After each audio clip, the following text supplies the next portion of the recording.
성경의 인물 중에서 가장 좋아하시는 분이 누굽니까? 그렇게 물으면 아마 대부분의 성도님들은 주로 아브라함이라든가 모세, 다윗, 신약 성경으로 가면 사도 바울 이런 정도로 말씀하지 않을까 생각합니다. 자, 아브라함, 모세, 다윗, 그리고 바울 이분들의 공통점은 다 남자라는 거죠. 예.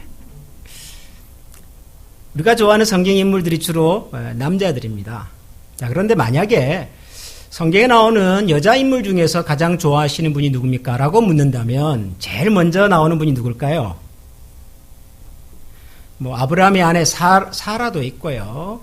아주 걸출했던 사사 드보라도 계시고 예수님의 어머니 마리아 이런 분도 계시지만 성경에 나오는 여자 인물 중에서 가장 좋아하는 분이 누굽니까? 라고 물으면 대부분은 에스더라고 말합니다. 에스더. 에스더는 우선 이름의 뜻이 참 좋아요. 뜻이 뭔 줄 아세요? 에스더. 우리 교회도 에스더가 있잖아요. 에스더 백. 우리 지희 양의 이름이 에스더인데요. 우리 크리스찬 부모님들이 딸을 가지면은 가장 좋아하는 성경의 이름 중에 하나입니다. 에스더. 뜻은 스타입니다. 스타. 별이라는 뜻이네요. 별. 하늘에 반짝반짝 빛나는 별. 굉장히 예쁜 이름을 가지고 있죠. 그리고 에스더는 성경에 나온 에스더는 참 그 이미지가 좋잖아요. 우선 좀 높은 분이죠. 왕비입니다. 왕비. 예. 그것도 그냥 왕비가 됐나요? 전국에서 나름 예쁘고 좀 실력 있다고 하는 모든 젊은 여자들을 다 모아놓고요. 예, 컴피티션을 한 거죠. 근데 몇 달 한 줄 아십니까? 12달 했습니다. 12달. 대단합니다. 미스 페르시아 선발대회에서 12달 동안의 심사를 거쳐서 선택된 아주 탁월한 분입니다. 그러니까 예뻤겠죠? 그 정도면은 지혜롭고 예쁘고 한나라의 왕비고 안 좋아할 이유가 전혀 없죠. 에스더. 사람들이 참 좋아하는 이름 에스더입니다.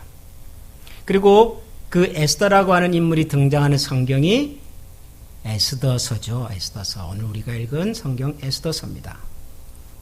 자, 그런데 우리가 에스더에 대해서 이렇게 많이 알고 잘 알고 좋아하는데 그 에스더라고 하는 사람이 등장하는 에스더서에 대해서 물어보면 여러분들은 에스더서에 대해서 얼마나 알고 계신가요? 여러분 에스더서에 대해서 어느 정도로 기억하십니까? 에스더서 그러면은 아마 제일 먼저 떠오르는 것은 그냥 왕비가 된 에스더 이야기. 유다 사람이지만 페르시아라고 하는 그 큰 나라의 왕비가 되었던 그 에스더 이야기. 그리고 에스더가 왕비가 되는 과정에서 아주 결정적인 역할을 한 그의 사촌 모르드게라고 하는 분, 아주 지혜롭고 용기가 있었던 모르드게라고 하는 이 이름. 그리고 혹시 더 기억한다면 이 에스더서의 내용은 하마터면 다 죽을 뻔했던 유다인들이 극적으로 살아나게 된 그런 이야기. 그 정도가 우리가 에스더서에 대해서 알고 있는 내용의 전부일 거라고 생각합니다. 여러분 그렇죠? 그런데 여러분 이 에스더서는 참 흥미로운 책입니다. 우선 에스더서를 잘 읽어보면 거기에 하나님에 대한 이야기가 없습니다. 제가 지난주 여러분들에게 오늘부터 석 달 동안 우리가 에스더서를 같이 묵상할 건데 미리 한번 읽어보세요. 제가 부탁드렸죠. 읽어보신 분 손을 들 필요는 없지만 거기 하나님에 대한 이야기 나오던가요? 혹시 발견하신 분 저한테 얘기 좀 해주세요. 하나님의 이름이 등장하던가요? 없어요. 여러분이 에스더서는 신구약 성경 66권 중에서 하나님에 대한 이야기가 전혀 나오지 않는 유일한 책입니다. 이상하지요? 또 하나 에스더서는 아주 묘한 부분이 있습니다. 보통 성경 66권 성경의 책 이름을 만들 때, 정할 때 대부분 그 성경을 기록한 사람들 이름을 따서 짓습니다. 그래서 사무엘이 썼다고 해서 사무엘 상하. 이사야가 썼으니까 이사야서. 마태가 썼으니까 마태복음. 이런 식이죠. 다 사람의 이름을 따라서 졌는데 에스더도 그래요. 에스더의 주인공이 에스더입니다. 그래서 에스더라는 이름을 따서 짓기는 했어요. 그런데 신구약 성경 66권 중에서 사람의 이름을 가지고 제목을 정하기는 정했으나 여자 이름을 가지고 성경 이름을 정한 곳은 딱 두 권입니다. 하나가 이 에스더고요. 또 하나가 뭘까요? 룻기입니다. 룻기.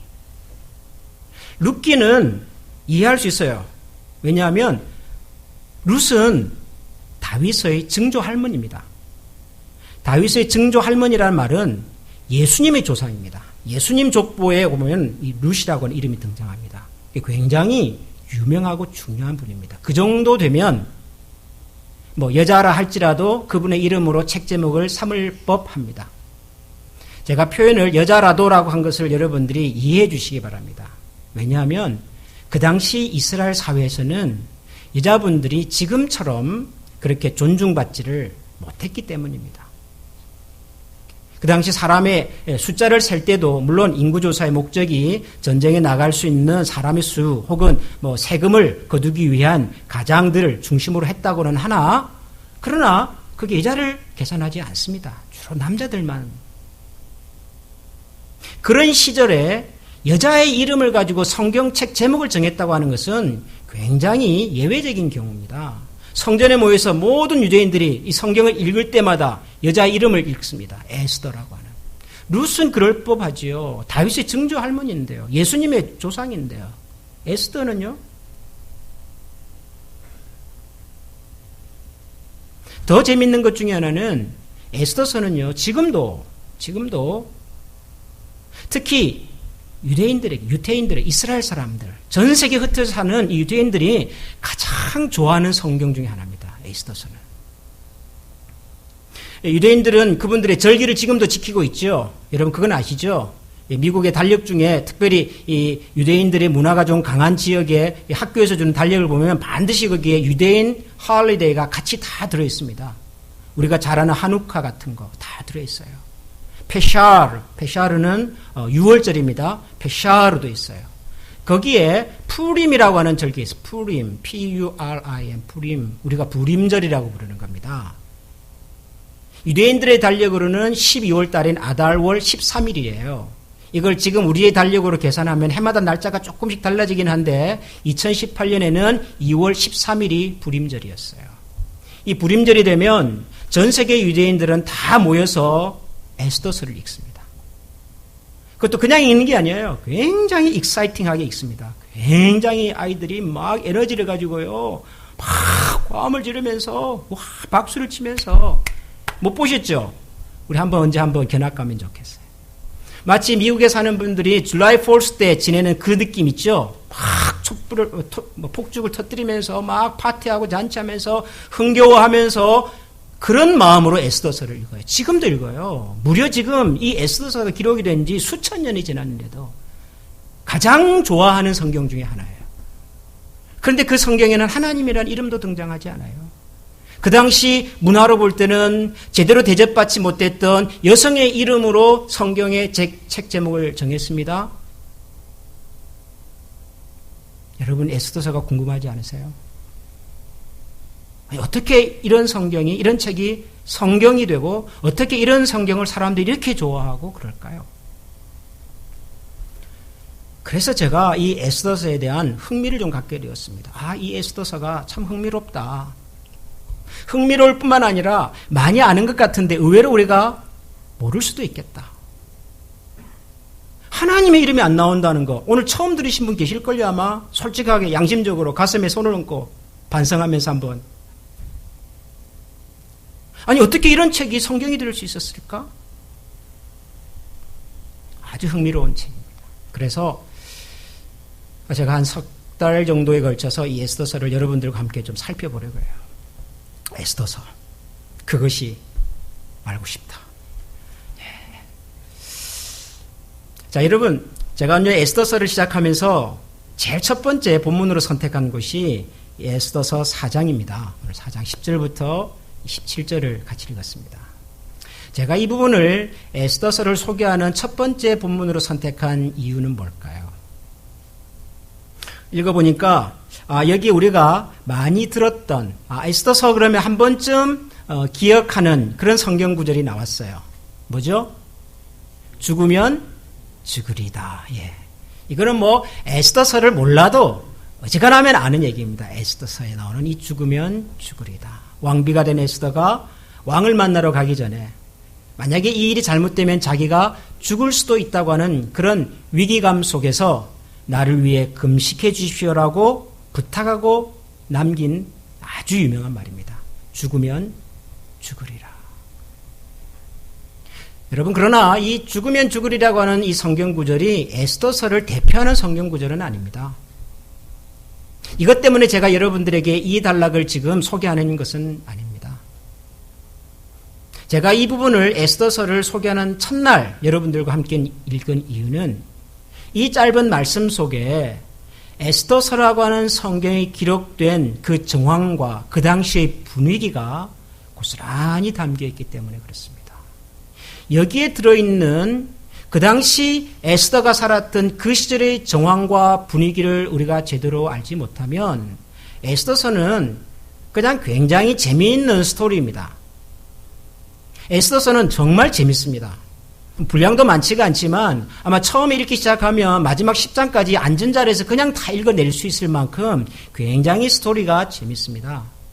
아마 현대적 관점에서 봐도 극작가라든가 소설가가 봐도 너무너무 잘 만들어진, 잘 짜여진 한 편의 드라마 극본 같습니다.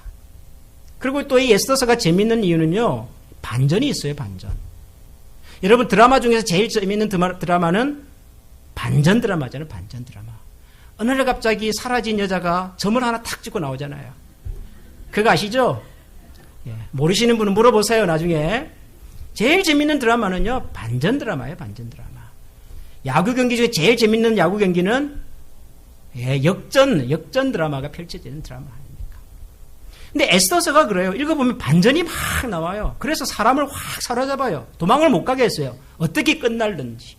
굉장히 재밌는 책입니다. 그것이 다예요. 만약에 우리가 이 에스더서라고 하는 성경이 기록되었던 그 당시 분위기와 정황을 모르면 이건 그냥 재밌는 오래된 유대인들이 좋아하는 이야기 정도입니다. 에스더서는 언제 기록이 됐을까요? 에스더서는 왜 기록이 되었을까요? 성경에서 이 에스더서가 가지고 있는 그 무게라 그럴까요? 위치라 그럴까요? 중요도는 도대체 어느 정도일까요? 그 얘기가 이 속에 다 담겨 있습니다. 오늘 우리가 읽은 이 에스더서 4장 이 부분은 간단하게 요약하면 이런 거죠. 지금 이 페르시아라고 하는 큰 나라에 포로로 잡혀가 있던 유다 민족들, 여러분의 이해를 돕기 위해서 조금만 제가 역사적인 배경을 설명을 한다면 그 남과 북으로 나눠져 있던 이스라엘이 망하지요. 북쪽 이스라엘은 주전 722년에 아수르라고 하는 나라에게 망하고 남쪽 유다도 586년에 그 당시 가장 강력한 나라였던 바벨론이라고 하는 나라에게 망합니다. 나라가 망하고 일부 백성들은 자기들 땅에 남아있지만 똑똑한 사람들 혹시라도 남아서 바벨론 제국에 이렇게 도전할 수 있는, 저항할 수 있는 그런 사람들은 다 사로잡아서 포로로 잡아갑니다. 바벨론으로. 그런데 그 바벨론이라고 하는 나라는 이 유다를, 이스라엘을 점령하고 난 다음에 100년도 못 가서 또 다른 강력한 나라에게 멸망을 당하고 역사에서 사라집니다. 그 나라가 페르시아입니다. 페르시아 제국. 지금의 이란이죠, 이란. 지금의 이란이 그 옛날 페르시아 제국입니다. 그 페르시아 제국이 바벨론을 다 점령을 해버립니다. 그러니까 바벨론의 포로로 잡혀가 있던 유다 백성들은 자연스럽게 이제는 어느 나라 포로가 되지요? 페르시아의 포로가 되지요. 그 페르시아라고 하는 강력한 나라에서 포로 백성으로, 식민지 백성으로 살고 있던 그 시절 이야기입니다. 페르시아 그러면 우리 머릿속에 가장 먼저 떠오르는 왕 이름은 고레스라고 하는 왕입니다. 고레스.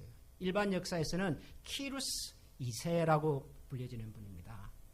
이분이 가장 강력한 페르시아의 왕이었습니다. 이분이 왕이 되자마자 자기 페르시아 제국에 들어와 있던 모든 식민지 백성들이 원하면 자기 나라로 돌아가도 좋다. 그런 허락을 했습니다. 사인을 했죠. 그래서 그때 많은 사람들이 유다 백성들 중에서 고국으로 돌아갑니다. 그때 돌아간 사람이 약 5만 명 정도입니다. 5만 명 정도가 고국으로 다 돌아갑니다. 그리고 돌아가지 못하고 남아있던 사람들은 여전히 페르시아에 남아 살고 있었던 그 무렵입니다. 그 고레스 왕으로부터 그의 아들인 캄비네스라고 하는 왕이, 그리고 그 다음에 다리우스라고 하는 왕이, 그리고 네 번째로 등장한 왕이 아하수에로라고 하는 왕입니다. 아하수에로. 오늘의 이 에스더는 페르시아의 네 번째 왕이었던 아하수에로라고 하는 왕 시절의 이야기입니다. 그런데 그때 이 페르시아 제국의 두 번째 권력 서열 2위였던 이 하만이라고 하는 총리가 유다인들에 대한 굉장히 적개심을 갖고 있는 사람이었습니다. 특히 모르드게라고 하는 사람 때문에. 그래서 음모를 꾸미죠. 어떤 음모인가요? 이 페르시아 제국에 있는 모든 유다 백성들을 다 모아놓고 한날 그 장소에서 한순간에 다 처형하려는 그런 계획을 세웁니다. 어마어마한 계략입니다. 왕은 몰라요. 아하수에로 왕은 이 음모를 잘 모릅니다. 그냥 하만이라고 하는 총리가 이렇게 해야겠습니다 라고 얘기를 하니까, 그래 자네가 그렇게 해야 된다고 하면은 그것이 맞는 일이겠지 라고는 왕의 반지를 줍니다. 왕의 반지를 준다는 말은 왕이 허락했다는 뜻입니다. 그래서 하만은 그런 계획을 세우고 계획서에다가 왕의 반지를 찍어서 전 페르시아 제국에 공포를 합니다. 그달이 이스라엘 달력으로 아달월 13일입니다. 그날 전국에 있는 유다 사람들 다 모아놓고 그 자리에서 처형하는 계획이 실행되고 있었습니다. 그 사실을 알게 된 이 모르드게가 왕비였던 에스더를 찾아간 장면입니다. 하닥이라고 하는 그 시종에게 모르드게가 왔으니까 좀 만나달라고. 그래서 모르드게 얘기를 전해달라고. 내용이 뭐예요? 지금 우리 유다 백성이 다 죽게 되었습니다. 가만 내버려두면 아달월 13일 날 우리 모든 유다 민족이 다 몰살당할 위기에 처해 있습니다. 이 상황을 해결할 수 있는 분은 오직 한 사람밖에 없습니다. 누구예요? 왕입니다. 왕. 페르시아의 왕 아하수에로 왕. 근데 누가 왕에게 가서 이 상황을 전하고 왕의 마음을 바꿀 수 있습니까? 그 일은 왕비인 당신 에스더밖에 없습니다. 그러니 에스더 왕비님, 어렵겠더라도 왕을 좀 찾아가서 우리 유다 민족이 지금 얼마나 큰 위기 가운데 처해 있는지를 좀 말씀을 해 주시고 우리가 이 절대절명의 위기에서 좀 벗어날 수 있도록 좀 노력해 주십시오. 그날 찾아온 모르드게가 왕후 에스더에게 그런 요청을 한 거예요. 에스더가 그 얘기를 듣고는 우선은 놀랐어요.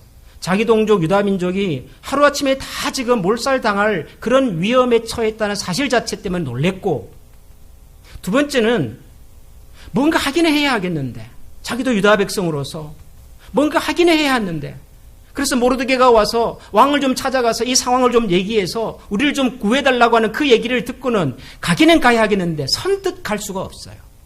왜 못 가죠?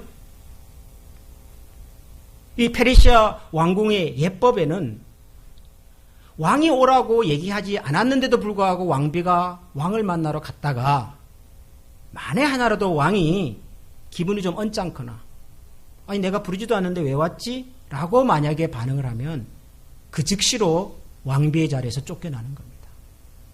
굉장히 엄한 법들을 갖고 있어요. 왕이 오라고 해야 오는 거고 왕이 가라고 하면 가는 거고요. 절대적인 힘을 갖고 있으니까요, 왕이. 에스더의 전임자였던 와스디라고 하는 왕비가 왜 폐위가 되죠? 왕이 오라 그랬잖아요. 당신의 아름다움을 좀 내가 보여주고 싶은데 오라 그랬어요. 근데 왕비가 안 와요. 웃기지만 정말 이것이 왕비를 폐위할 만한 이유가 못 되지만 그러나 그것 때문에 폐위가 돼요. 반대로 왕이 오라고도 하지 않았는데 왕비가 가요? 아니 왜 왔어? 그 한마디면 그날로 끝인 거예요. 에스더는 이걸 압니다. 그래 차마 갈 수가 없는 거예요. 왕이 나를 부르지 않은 지가 벌써 얼마가 지났어요? 30일이 지났어요. 그럼 30일 동안 이 왕은 뭐 했을까요? 옛날의 왕들에게는 부인이 많았습니다. 30일 동안 에스더가 기억나지 않았어요. 그러면은 31일째도 기억 안 날 가능성이 많습니다. 그런 왕에게 찾아가요? 이거는 죽음을 무릅쓰는 그런 결단이라고요. 그래서 에스더가 하는 얘기예요. 지금 왕이 나를 찾지 않은 지 30일이 지났습니다. 내가 간다고 해서 왕이 나를 만나줄지 모릅니다. 만약에 왕이 나를 만나주지 않으면 그날로 나는 왕비의 자리에서 쫓겨날 수 있습니다. 그럼에도 불구하고 에스더가 지금 가는 거예요. 여러분, 이 분위기가 좀 전달이 되세요, 여러분에게? 여러분, 에스더라고 하는 성경은요, 여러분이 알고 있는 것처럼 굉장히 흥미진진한 스토리가 아니에요. 에스더라고 하는 왕비의 그 지혜로 말미암아 죽을 뻔했던 백성들이 살아나는 그야말로 승리의 환호, 마치 그 베토벤의 9번 합창곡처럼 짠짠짜잔 이런 게 아니에요, 여러분. 모르드게의 지혜와 모략이 담겨 있는 굉장히 익사이팅한 스토리, 여러분 그게 아니에요. 에스더서의 가장 중요한 배경과 흐름은요, 지금 이곳에 살고 있었던 유다 백성들이 다 죽게 생겼어요. 아무도 도와줄 수가 없어요. 아무도. 한 사람 있는데 에스더 왕비, 그나마 그것도 보장이 안 돼요. 저는 이 부분을 읽으면서 이런 생각이 들었어요. 아마도 이 에스더서의 그 당시 분위기를 가장 정확하게 실감나게 전달할 수 있다면 아마 이런 이야기를 좀 해야 될 것 같아요. 여러분, 지금 캘리포니아가 지금 전쟁인 거 아십니까? 굉장히 심각합니다. 이게 총칼을 갖고 싸우는 전쟁이 아니고요. 우리 트럼프 대통령께서 원래 대통령 되시면서 했던 공약 중에 하나가 미국에 있는 불법 체류자들은 다 쫓아보내겠다. 앞으로 못 넘어오게 하겠다. 그러셨잖아요. 근데 실제로 사인을 해버렸습니다. 그래서 지금 미국에 살고 있는 이미그레이션 스테이터스가 불안정한 사람들은 지금 어떻게 해야 될지를 몰라요. 근데 캘리포니아라는 주 정부는 이 정책에 대해서는 다른 생각을 갖고 있습니다. 이 사람들은 우리 주민들인데, 이 사람들도 인권이 있는데 보호해줘야죠. 그래서 서로 좀 다른 생각을 갖고 있었어요. 그랬더니 시범적으로 미국 이민당국에서 지금 캘리포니아 전역에 불법 체류자들에 대한 단속을 시작을 했습니다. 며칠 전에 오클랜드에서 불과 며칠 만에 200명이 체포가 됐습니다. 오클랜드 시장은 이 연방정부의 정책을 반대하는 사람입니다. 그래서 이런 정보를 미리 좀 흘려줬어요. 이렇게 온다더라. 그러니까 800명이 도망을 갔어요. 그랬는데도 불구하고 200명이 잡혔습니다. 이분들 어떻게 될까요? 즉시 추방입니다. 즉시 추방. 잡히면 이제 바로 추방 프로세스로 들어가는 거예요. 근데 이분들에게는 자녀가 있어요. 미국에 온 지 오래돼가지고 여기서 태어난 아이들도 있고요. 미성년자도 있어요. 그런데도 부모들을 추방해버립니다. 아이들은요, 정부에서 운영하는 아동보호소에다가 보내버려요. 만약에 우리가 그런 사람이라면 여러분, 이 미국이라는 땅이 어떤 나라일 것 같아요? 불안한 곳입니다. 무서운 곳입니다. 어떻게 될지를 몰라요. 내가 지금 어디 가야 될지, 어디로 숨어야 될지. 걸리면 바로 추방인데요. 우리 아이들이 어디로 가야 될지도 모르는데요. 여러분, 우리가 이 오하이오에 살고 있어서 잘 모르지만 굉장히 심각한 일이 곳곳에서 일어나고 있습니다. 법이냐 아니냐의 차원이 아니라 한 가족이 그것도 부모를 떠나서 흩어질 수밖에 없는 이런 아픈 사연들이 많습니다. 여러분, 이 에스더서의 배경은 이런 분들보다 훨씬 심각해요. 왜냐하면 날짜가 정해져 있어요. 무슨 날짜가요? 죽을 날짜가.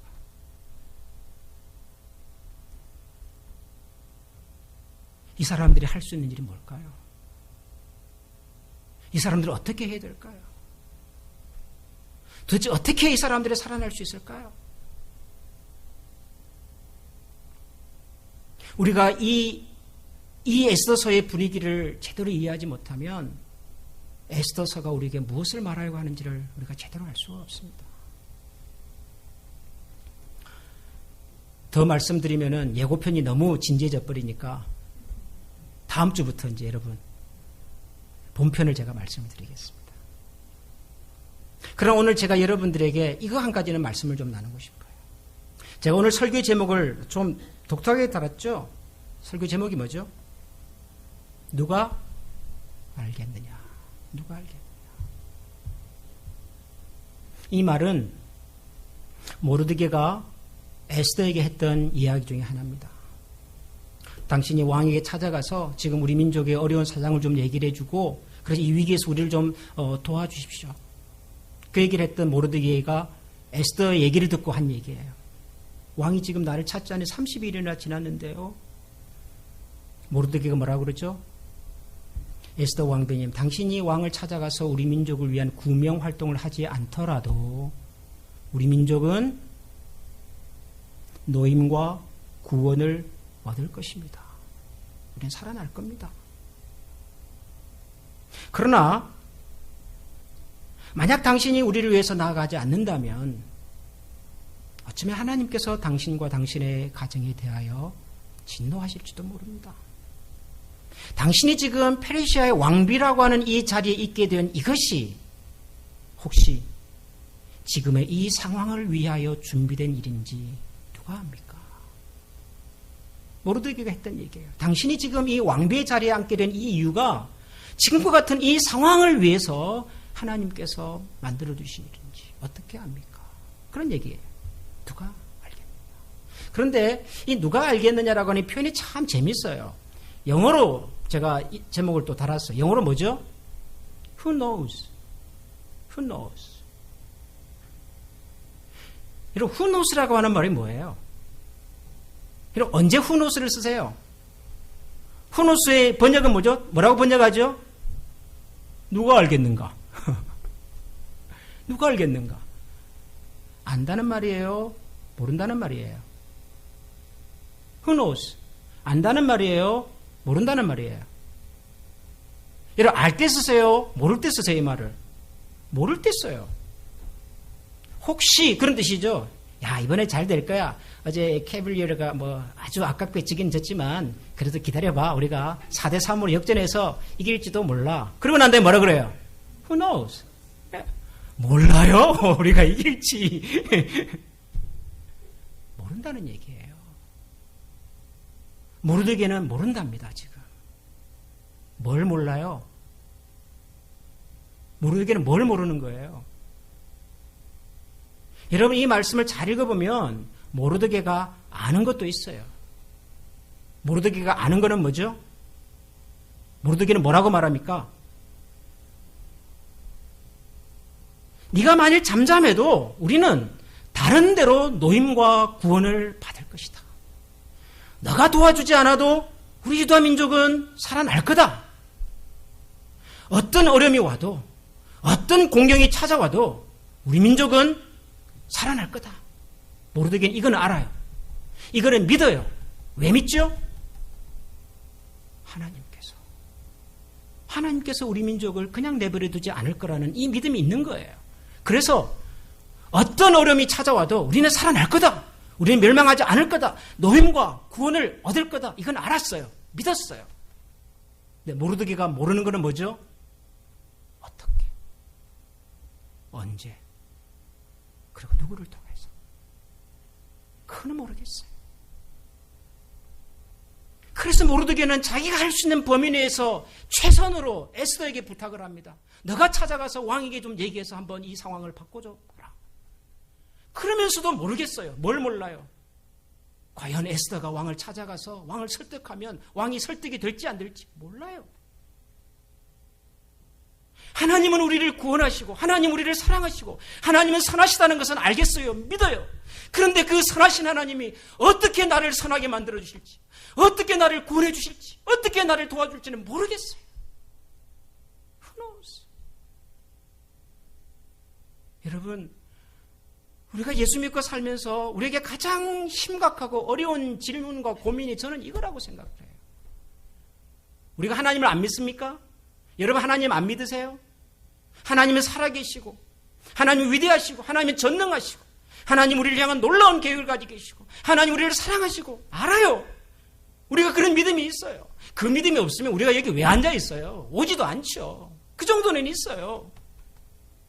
그런데 그 하나님이, 그 전능하신 하나님이 그 전능하신 능력으로 나를 어떻게, 언제 이 어려움에서 건져줄지를 모르겠어요.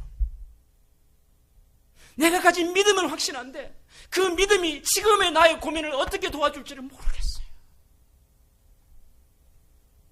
젊은 사람들이 만나서 고민을 합니다. 내가 이 사람하고 결혼을 하면 내 인생이 행복할까? 이 사람은 내 인생의 배우자가 맞을까? 고민해요. 기도해요. 그런데 모르겠어요. 내 생각과 내 판단이 맞는 건지, 지금의 내 결정이 정말 옳은 건지 모르겠어요. 우리 어른들은 오래전에 한국을 떠나서 고국을 떠나서 낯선 땅 미국에 이민 오셨습니다. 30년, 40년, 50년을 사셨습니다. 열심히 사셨습니다. 나름대로 안정적으로 이제는 가정도 꾸리시고 다 하셨습니다. 근데 지난 날을 내가 돌아보면서 그때 내 판단이 좋은 판단이었을까? 그런 생각이 들 때가 있어요. 아이들도 다 잘 자랐고 뭐 먹고 사는데 별 지장은 없어요. 근데 50년을 살아도 여기가 내 땅 같지가 않은 거예요. 내 고향 같지가 않아요. 내 마음은 늘 딴 곳에 가 있어요. 그러면서 가끔 누구누구가 어디로 갔다더라, 누구누구가 어디로 이사를 갔다더라, 한국을 갔다더라, 그런 얘기를 들을 때마다 나는 뭐 했나? 내가 여기서 이렇게 고생하며 살은 것이 그게 정말 잘한 건가? 그런 생각이 든다고요. 그렇다고 내 인생이 실패다는 아니에요. 하나님이 우리가 미국에 사는 동안 얼마나 많은 은혜의 손길로 도와주셨어요. 그랬으니 이만큼 우리가 살게 됐죠. 알아요. 그러나 가끔은 모르겠어요. 하나님, 제가 이곳에 산 것이 맞는 선택이었습니까? 지금 내가 이곳에 있는 것이 맞습니까? 모르겠어요. 여러분, 우리가 모르는 게 너무 많아요. 하나님을 믿고 하나님을 안다고 하는 것과 내가 지금 이 삶 속에서 가지고 있는 고민에 대한 해결이 같이 안 맞을 때가 있어서. 에스더서는 그런 고민과 질문을 가진 사람들을 위한 책입니다. 그렇다고 에스더서가 당신이 이 고민과 결정이 맞습니다, 그렇게 정답을 말해주지 않아요. 구약 성경은 참 묘한 책이에요. 신약 성경은 어느 정도 답이 나와요. 구하라, 그러면 찾을 것이요. 두드리라, 열릴 것이요. 뭐 그러잖아요. 그런데 구약 성경은 별로 그런 게 없어요. 그냥 질문만 던져요. 욥기를 읽어보세요. 하나님 욥에게 그러잖아요. 너 그때 뭐 했냐? 너 그때 천지가 이렇게 될 때 너 그때 있었냐? 그렇다고 하나님 욥을 꾸중하는 것도 아니고 네가 틀렸다고 말하지도 않아요. 그냥 질문만 던져요. 근데 그 질문 속에는 우리를 향한 하나님의 마음이 들어있어요. 그래서 이 에스더서가 저는 참 묘하면서도 이상하게 매력이 가요. 사랑하는 성도 여러분, 우리가 믿음 없는 사람은 아닙니다. 믿음이 있습니다. 하나님을 신뢰하고 사랑합니다. 그럼에도 불구하고 내가 가진 믿음이 때로는 내가 가지고 있는 문제와 현실을 제대로 설명해 주지 못하는 것 같아서 답답하고, 도대체 하나님은 정말 나에 대한 관심이 있을까? 아니, 이스라엘 백성들이 지금 페르시아에 포로로 지금 잡혀와 있잖아요. 근데 자기들이 누구냐 그러면 하나님의 백성이잖아요. 하나님을 믿는 사람이잖아요. 하나님의 선택된 민족이잖아요. 근데 나라를 잃었어요. 페르시아에 포로로 와서 잡혀 살고 있어요. 아니, 하나님 도대체 이게 뭡니까 이게? 그런 생각 안 들었겠냐고요. 안 들었겠냐고요. 더군다나 페르시아에 남아있던 이 유다인들은요, 그게 한술 더 떠서 어떤 사람이냐 그러면, 오래전에 같이 포로로 잡혀갔던 사람들 중에 일부는 다 고국으로 갔어요. 그죠? 고레스 왕이 자 돌아가도 좋다 그럴 때 다 그때 짐 싸들고 5만 명이 갔다 그랬잖아요. 5만 명이. 근데 여러분, 그때 누가 갔을까요? 어떤 사람이 갔을까요? 고레스 왕이 자 가도 좋아, 가고 싶은 사람 다 가. 그럴 때 어떤 사람들이 갔을까요? 갈 수 있는 사람들이 갔습니다. 갈 만한 사람들이 갔습니다. 힘 있는 사람들이 갔습니다. 어떤 사람이 못 갔을까요? 힘 없는 사람들. 갈 형편이 못 된 사람들. 가고 싶어도 갈 수 있는 능력이 없었던 사람들. 1945년에 대한민국이 해방을 맞습니다. 일본의 강점에서 이제 해방이 되었습니다. 그때 여러 지역에 흩어져 있던 우리 동포들이 이제 해방의 소식을 듣고 물밀듯이 대한민국 땅으로 돌아왔습니다. 연해주에서 돌아오고 시베리아에서 돌아오고 중국에서 돌아오고 동남아시아에서 돌아오고 하와이에서 돌아오고. 어떤 사람이 돌아왔을까요? 힘 있는 사람들, 돌아올 수 있는 능력이 있는 사람들, 돌아올 만한 그런 가치가 있는 사람들. 그래서 이승만 대통령도 돌아오잖아요. 김구선 선생도 돌아오잖아요. 이런 분들은 돌아와요. 근데 아직도 못 돌아간 사람들이 있습니다. 누가 못 돌아가죠? 힘이 없는 사람들. 가고 싶어도 갈 수 있는 능력이 없는 사람들. 우리 교회가 왜 쿠바에 있는 한인 후손들에 대한 관심을 가진지 아십니까, 여러분? 왜 하고 많은 선교지들 중에서 하필이면 쿠바일까요? 왜 쿠바에 있는 쿠바 현지인들을 놔두고 하필이면 거기 사는 쿠바의 한인들일까요? 그분들은 가고 싶어도 가지 못했던 사람들이라고요. 가기 싫어서가 아니라 갈 수가 없었어요. 그래서 그 땅에서 3대, 4대 살 수밖에 없었고, 지금은 내가 쿠바 사람인지 한국 사람인지조차도 잘 모르겠어요. 패밀리 네임이 킹이라고 해요. 킹, K-I-N-G. 그 사람들의 원래 패밀리 네임은 뭐였을까요? 킴이에요, 킴. 제가 파스토르 킴, 그러니까 굉장히 반가워요. 아, 니하고 우리하고 친척이었을 거다. 그런데 지금은 킴이라고 쓰지 않아요. 킹이라고 그래요, 킹. 120년이 지나면서 이름도 바뀌어버렸어요. 도대체 누가 저 사람들을 케어했냐고요, 누가 관심을 가져줬어요? 아무도 관심을 가져주지 않았어요. 누군가는 관심을 좀 가져야 되겠다. 그런 생각이에요. 우리가 뭐 대단한 것을 할 수 있다고 생각하고 하는 게 아니에요. 아마 보잘것없는 각오일지도 몰라요. 결국 가서 뭐 할 수 있다는 게 뭐 김치는 이렇게 만드는 거고 한국은 이런 나라고 뭐 그 정도밖에 할 수 없어요. 그러나 누군가가 우리를 기억하고 있다. 이것만 있어도 그분들에게는 엄청난 위로와 힘이 된다고요. 근데 이 페르시아에 살고 있던 유다인들에게는 이게 없는 거예요, 이게. 하나님 우리를 사랑하신다면서요. 아니, 왜 보내셨어요, 우리를 페르시아로? 남들은 다 돌아갔는데 우리는 왜 남아있는 겁니까? 아달월 13일이 되면 우리를 다 모아놓고 죽이겠대요. 하나님 정말 살아계십니까? 에스더서가 우리에게 얘기해 주려는 이야기입니다. 사랑하는 성도 여러분, 질문하십시오. 답은 저도 모르겠습니다.